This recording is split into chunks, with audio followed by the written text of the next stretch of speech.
Assalamu алейкум ва рахматуллахи ва баракатуху. Урматтуу устазылар, бүгүнкү биздин ушу темабыз сухур жана ифтар тууралуу болмокчу. Элибизде ушу мындай бир жаңылыштык ой пикир бар да, сухурга мындай сөзсүз турбай деле койсо болот депчи, бирок сухурда береке бар, сухурга тургула деген бир топ хадистер бар. Ошо сухур тууралуу алгач айтып кетсеңиздер, эмне үчүн туруш керек, турбай койсо эмне болот, фарзбы же мындай желательно ушул нерсе? Алейкум ассалам рахматуллахи ва баракатух. Ушул сухур жөнүндө бир аз кеп кыла кете турган болсок, орозо кармаган мусулман адамга мустахаб иши болот. Бул мустахаб деген сөз бул жакшы көрүлгөн иштерден болуп, негизинен сухурга туруу маанилүү деп пайгамбарыбыз айткан. Негизи сухурга туруу, сухурда береке бар. Сухурга туруп бир ууртам суу болсо дагы же жарым бир куурманы жеп болсо дагы оозуңарды жапкыла деген. Анткени пайгамбарыбыз саллаллаху алейхи ва салламдын дагы бир хадиси бар.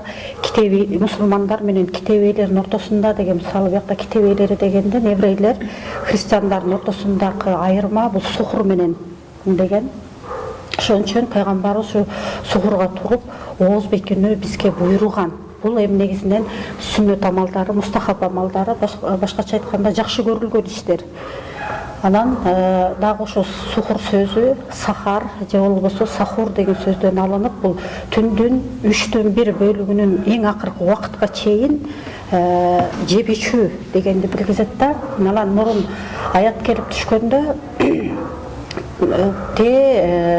Куранда аят бар, таңдын атканына чейин же болбосо кара жип менен ак жиптин белгиси бири-биринен айырмаланып көргөнгө чейин тамактана бергиле деген аят түшкөн. Ошол аятты кээ бир сахабаларыбыз туура эмес түшүнүп, өздөрүнүн баягы ошонун түз кыйыр маанисин эмес, бир түз маанисин түшүнүшүп, жиптерди алып алышып, анан кара жип менен ак жиптерди алып алып өздөрүнүн бөлмөлөрүнө коюп ошону карашкан. Анан пайгамбарыбыз ушундай кыйналып сухурдун эмелерин билбей, баягы убакыттарын билбей калгандыктан анан пайгамбарыбызга келип ошо суроолорду беришкен да. Мисалы биз ак жип менен кара жипти алып алып, ушинтип карап атабыз, ушу биздики туурабы, эмени таңды жакшы билбей атабыз дегенде, силер Куран аяттарын жакшы түшүнбөпсүңөр. Бул кара жип деген бул түндүн караңгылыгы, ак жип деген бул түндүн таңдын агаргандыгы. Ошо таңдын агаргандыгына чейин орозо туткула, жей бергиле деген. Шашылып ооз ачканда шашылып ооз ачуу, саарлыкта оозду бекитүүдө кичине кечиктирип ачуу бул мустахаб иштеринен болот да.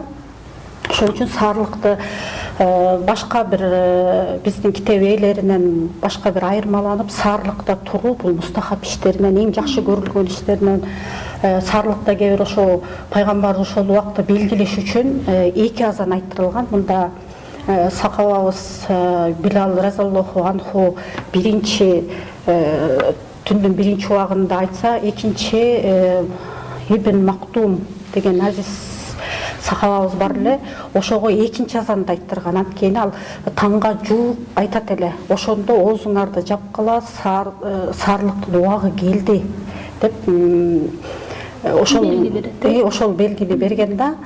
Биринчи Билал разияллаху анхунун немесин кармабай, экинчи ошо Ибн Мактумдун азанынан кийин оозуңарды жапкыла деген убакытты белгилеп берген да. Түшүнүктүү. Эми ошо бир замандаштарыбыз ошо сухурга мындай бир кайдыгер мамиле кылып коюшат да. Эмне үчүн сухурга туруш керек? Мисалы үчүн ден соолукка байланыштырып карасак, эмне үчүн сухурга турушубуз керек? Эми сухурга турууда баягы пайгамбарыбыз мындай мустахаб амалдары же болбосо сүннөт амалдары деп атпайбыз, бул баягы фарз эмес деп. Кээ бирлер бар, тура албай калышат, убагында өткөрүп ишет. Ал учурда ошол түндүкү ниеттери бар да, ошол ниет менен жаап койсо деле боло берет. Бирок баягы эртеден кечке чейин, азыр мисалы жайдын убагы келген үчүн 15 сааттан 16 саат болуп кетет. Ошол үчүн кечке чейин бир дарамети жетпей калган үчүн, кечке чейин бир алысырап калбаш үчүн ошо саарлыкты ичкиле деген буйрук бар да, баягы шалтырап кээ бирлер ооруга чалдыгып калышы мүмкүн. Ошол себептен баягы саарлыкты ичкиле ошо саарлыкта береке бар деген.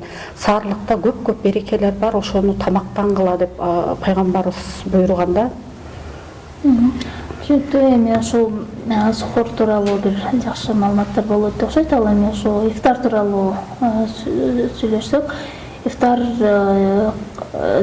баягы замандаштарыбыздын арасында ифтар деп кеңири жайылганда, бул куттамасы кандай жана ифтар тууралуу кандай хадис аяттар бар?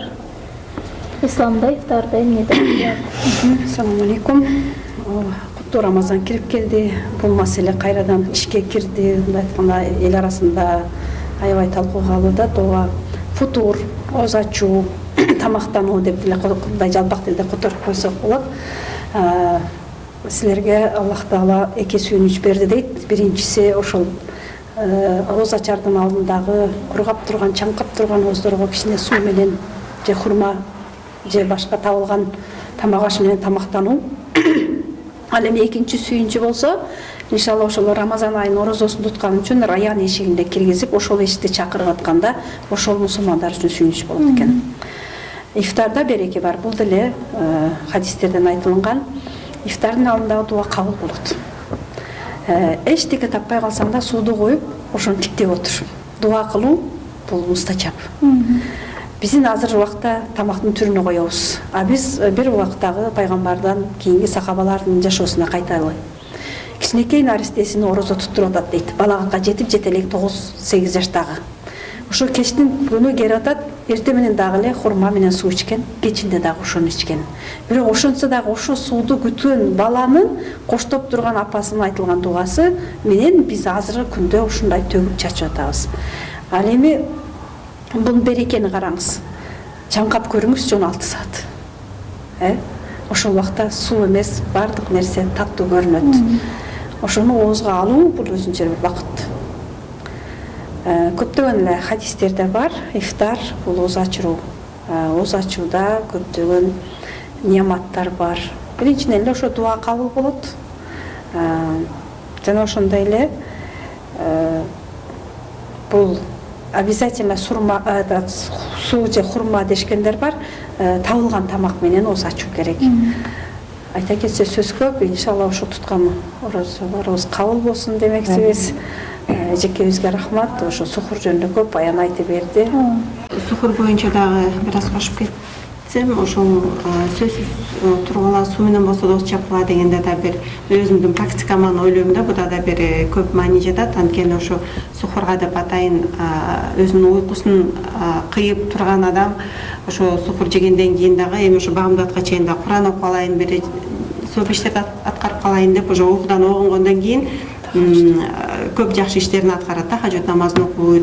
Анткени азыр уктасам кайра баамдатка уктап калам деп ошо көп адамдар ушундай, мен өзүм жеке практикаман билем, ошо сухурдан кийин баамдатка чейин уктабайм да. Анткени сухурга туруп дарыт алгандан кийин уйку да качып кетет. Анан ушул түндө жалгыз болуп ибадат кылган Аллахка аябай жакшы убакыт да ушул жер. Анан ифтар тууралуу айта кетсем, ошол дуалар кабыл болуучу мезгил бизге ушундай чоң мүмкүнчүлүк берилет. Биз калган тилектерибизди айтып калсак болот. Анткени кээ бир маалдар бар, ошо дуалар кабыл боло турган убак. Ошол оозу чарда кылган дуа дагы ошол маалдардын бирине кирет, дуа кабыл боло турган маал. Анан ошо оозу ачканда дагы бир-эки медицина жактан да айта кетсем, ошол кечки ач болуп анан шыр эле көп тамак жеп албастан бир аз биринчи оозу ачканда кичине суу курма менен бир салат же мындай жеңил тамак жеп, анан кийин намаз окуп келгенден кийин да толугураак тамак жесе жакшыраак болот. Анткени көпчүлүк учурда ач болуп ашказан бири-бирине жабышып калганда көп жеп алганда дагы мындай ашказанга күч келип кетет, күч келип кетиши мүмкүн. Ушул жана таравих намазда мен ойлойм, ушул жеген тамакты сиңириши үчүн дагы жардам берет. Бул мындай медицина жактан дагы ошого байланыштуу. Будан тышкары да көптөгөн пайдалары бар. Аны айтып кетсек түгөтө албайбыз, орозонун пайдаларын. Бирок ушул медицина жагынан ушул нерселерди айта кетким келди. Кармаган орозоңуздар кабыл болсун. Рахмат. Сиздерге да рахмат. Кармаган оорузуңуздар кабыл болсун. Буюрса ошол Рамазан айын татыктуу өткөрүп, татыктуу сооптурга болгон сооптурга ээ болууга Аллахым жараткан насип кылсын. Ассаламу алейкум ва рахматуллахи ва баракатух.